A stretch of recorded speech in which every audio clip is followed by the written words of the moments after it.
Hiya lovelies, or welcome if you're new here, I'm Linz. So I just said I would pop on for those of you that have been regular subscribers of mine and just give you a little bit of an update on, we're going to call it at the moment, the calm after Storm Éowyn.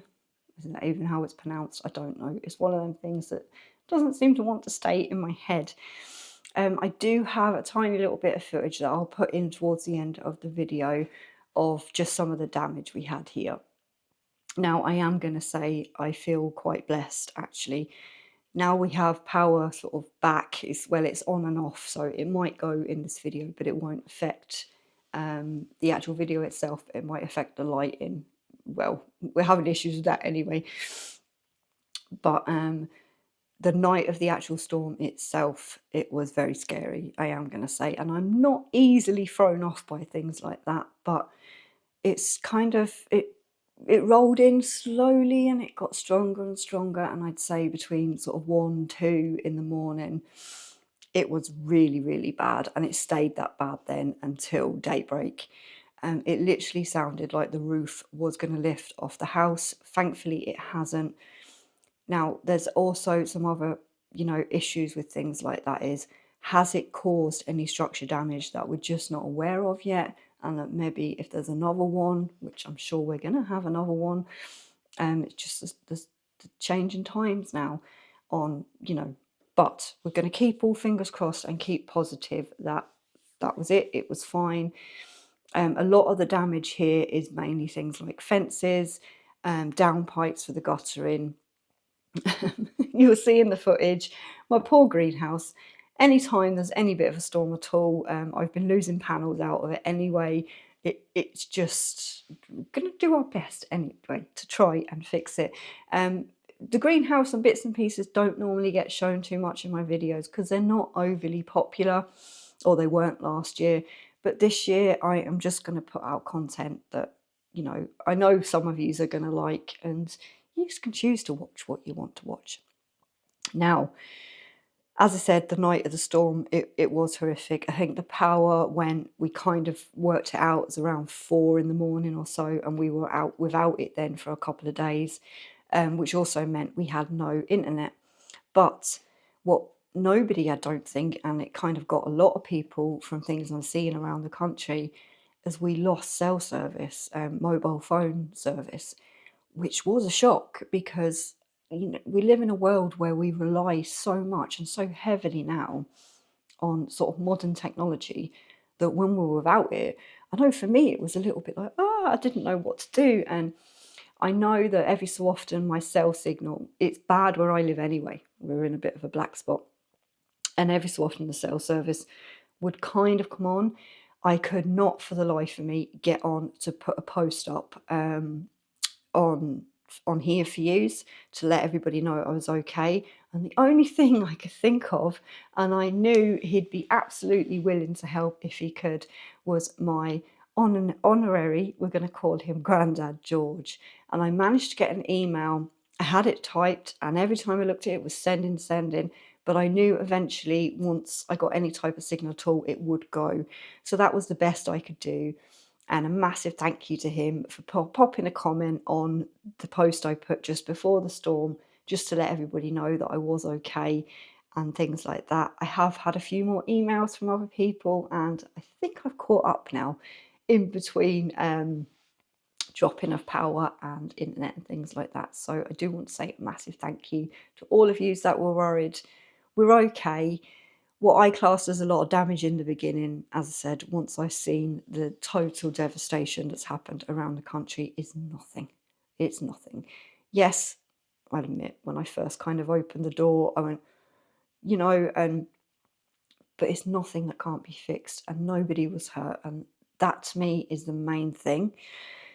Now, preps. I do like to class myself as a little bit of a prepper, not extreme, but for certain things, like the biggest thing for me here was my portable gas stove with lots of little gas canisters.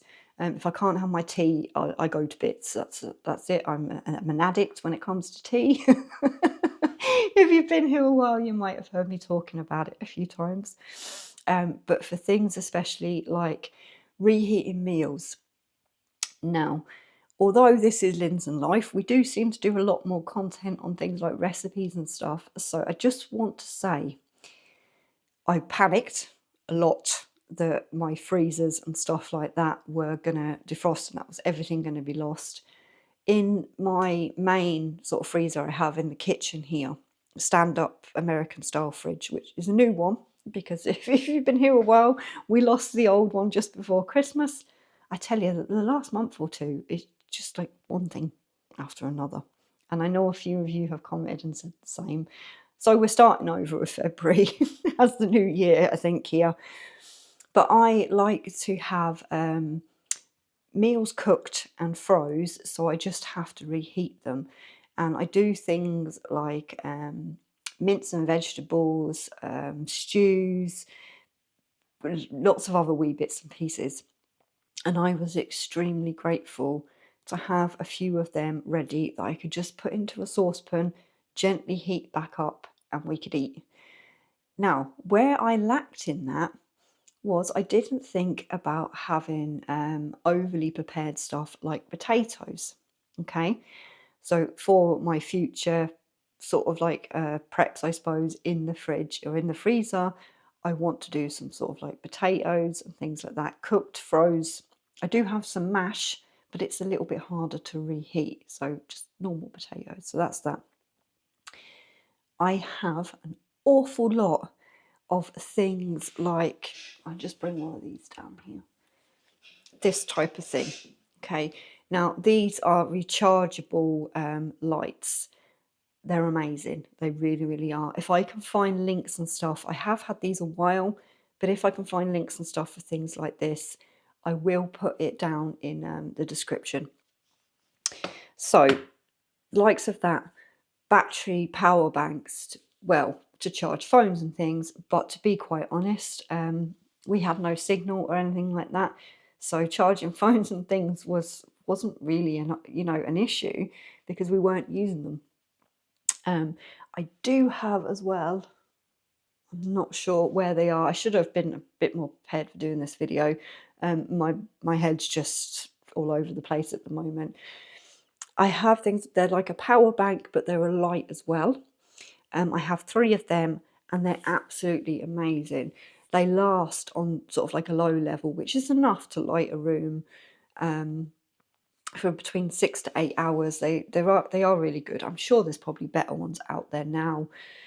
Other things, hot water bottles.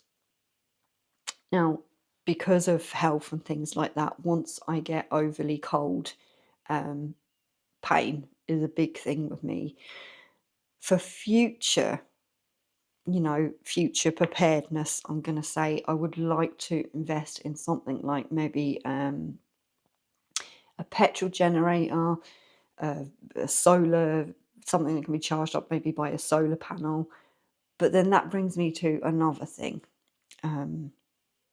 What they called, like a Blue Yeti or an Anchor or one of them things. If you do have something like that, the power bank station portable, hopefully somebody knows what I'm talking about because I don't even think I do at this stage. If you do have any experience with anything like that, can you leave me a comment and let me know what you think, a brand or any of that, because it's a little bit mind-boggling. And I was looking into them when, van life was going to be a bit of a thing, or not van life, so to speak, but van touring was going to be a bit of a thing.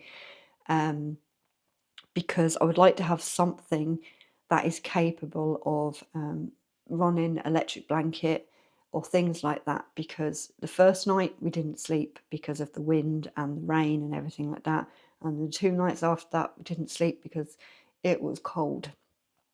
And I would like to be able to run something like that, maybe even something a little bit bigger that I could have plugged maybe the chest freezer, the deep freeze, depending on where you live, into for an hour or two, just to keep it. If the power had been gone for any longer, I would have lost everything in the freezers.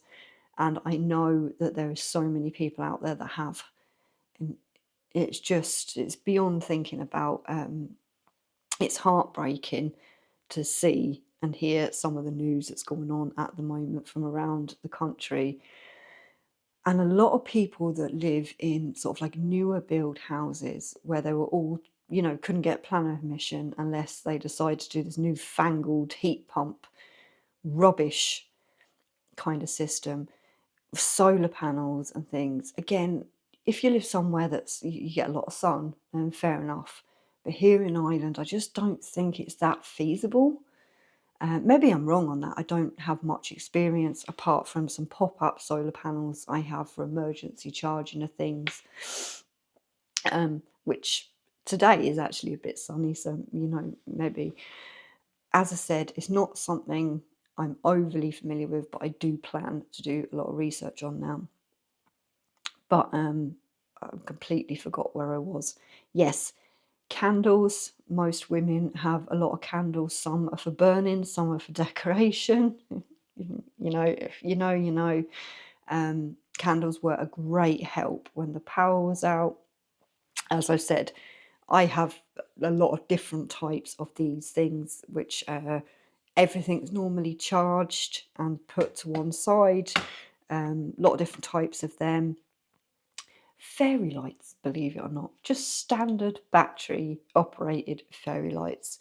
They made a lot of difference, and I was just so happy, you know, that I've collected all this random junk, which actually proved to be useful for once rather than just cluttering up, you know, cupboards and drawers. So I was very happy with that. But yes, for the future, I would like to make sure I have something like the plug-in power station or a little generator or something, just to be more on the safe side than anything else. I'm sure there's an awful lot I've missed out of this video, and I do apologise, but everything's just been sort of up and down in the air, and well, it literally has. So I am just going to leave you with a little bit of footage that I took sort of when I managed to get back outside. And yeah, as I said, it could have been a lot worse. I'm not moaning. It is what it is now at this stage, and I'm just happy that we didn't have any loss of life here.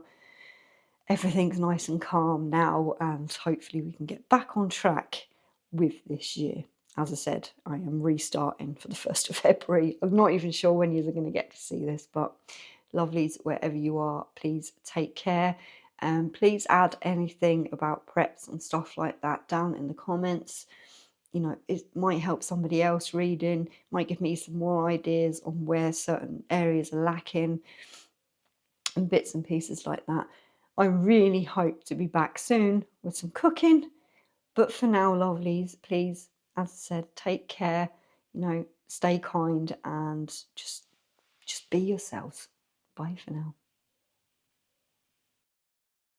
I really should have had some before footage, but as you can see, what's left of the greenhouse is the other side of the fence. It was held down by weights and straps. You can just see the weights there. Yeah, there's not a panel really. Just had a bird fly by. I don't know if I caught that. But look, it could have been an awful lot worse.